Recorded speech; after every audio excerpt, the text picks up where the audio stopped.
Jesús García es colega periodista, es editor en jefe de política en La Opinión en Estados Unidos, está basado en Los Ángeles, California. Jesús García, gracias Jesús por tomarme la comunicación.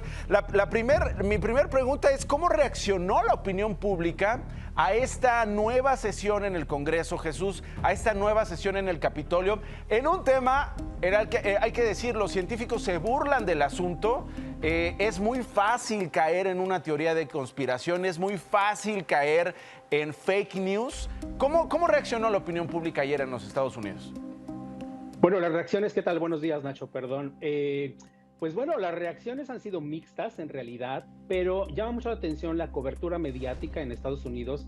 Ha tomado una posición seria, dándole la seriedad que corresponde a una audiencia en el Congreso de los Estados Unidos, no desacreditando a los personajes que bien mencionas, como David Grush, que dieron testimonio sobre lo que ellos conocen respecto a estos fenómenos que ahora se conocen como UAP y no les llaman UFOs o como se conoce en Estados Unidos o ovnis. No los se mencionan de ese modo, sino tienen un nombre como muy particular que tiene que ver justamente con la oficina que se creó para justamente investigar. Hay que recordar aquí que David Grush conoce este fenómeno porque él fue el director de un grupo de trabajo del Pentágono, del Pentágono, básicamente del Departamento de Defensa. Entonces él tenía acceso a información, cuestionó a muchísima gente sobre esos fenómenos que se estaban registrando. Entonces es un personaje, digamos, serio en ese sentido. Ahora, también destaca los otros dos personajes que bien señalan, son exmilitares. Uno de ellos, bueno, fue un oficial del escuadrón especial, de un escuadrón especial de la Marina, y tenemos a Ryan Graves, que ahora dirige una organización civil integrada por expilotos también militares y que ya está integrando también pilotos civiles, es decir, personas que han sido testigos de este tipo de avistamientos. Hay dos elementos que hay que destacar de esto que bien resumiste en la introducción.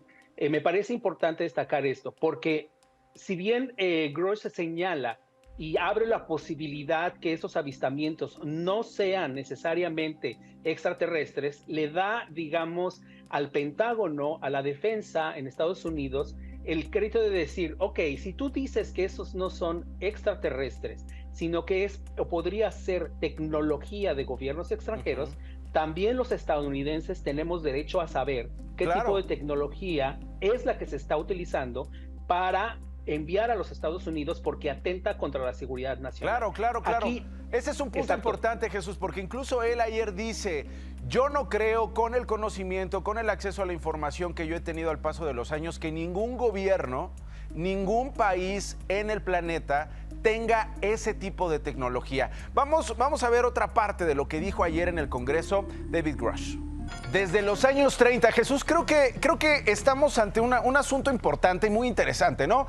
Cada vez más preguntas, respuestas contradictorias, si es que las hay, por parte del gobierno de los Estados Unidos, respuestas incompletas sobre teorías, sobre exigencias a las que decía, y esto es importante, Jesús, se suman no solamente los dos partidos políticos en el Capitolio, sino también las agencias. La NASA ya cambia su lenguaje en los últimos años, ya cambia la manera en que se aproxima al estudio de estos fenómenos, y creo yo que aquí es en donde necesitamos precisamente esas evidencias y esas respuestas más contundentes. Está la impresión de que el gobierno sabe más de lo que revela, Jesús.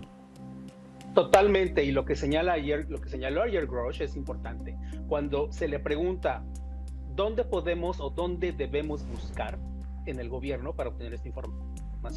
Y entonces la respuesta es, no puedo decirlo públicamente, pero en privado revelaré dónde pueda hacer. O sea, los congresistas pueden obtener esta información y dirigir directamente al funcionario que corresponda. Bueno, tendría en este caso que ser la defensa y quizás de las áreas de inteligencia de los Estados Unidos para solicitar esta información que se tiene recabada. Yo creo que hay un elemento y que bien señalas y que está cambiando la narrativa. En este momento en el Senado está en debate también una propuesta de ley que se integró al presupuesto de defensa de los Estados Unidos, que se aprobaría en los próximos días. Esta ley obligaría al Pentágono a informar en forma detallada al Congreso sobre estos llamados UAP o WAP.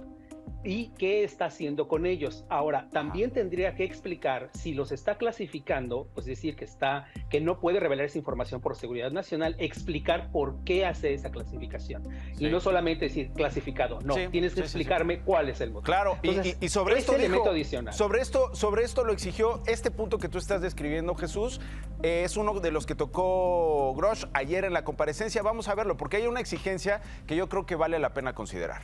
Bueno, yo creo que nos quedamos con estas incógnitas, mi querido Jesús. No sabes cómo te agradezco. Gracias de verdad por estar pendiente esta mañana con nosotros, por ayudarnos a entender este asunto. Hay un vuelco, la verdad, de la prensa, Jesús, hay que decirlo. Artículos en The Washington Post, artículos en The New York Times, en varios medios de comunicación, de Atlantic propio, estudiando el fenómeno de la reacción pública, de la opinión pública, de la reacción de la comunidad científica frente a lo que ha venido ocurriendo en el Capitolio en los últimos años, y creo que es una presión extra al gobierno de los Estados Unidos para aclarar, para desmentir, para presentar o no evidencia acerca de este fenómeno que ha llamado en los últimos años mucha más atención de la que esperábamos. Jesús, te mando un abrazo, muchas gracias por estar con nosotros. Igualmente, Nacho, gracias. Saludos hasta los Estados Unidos.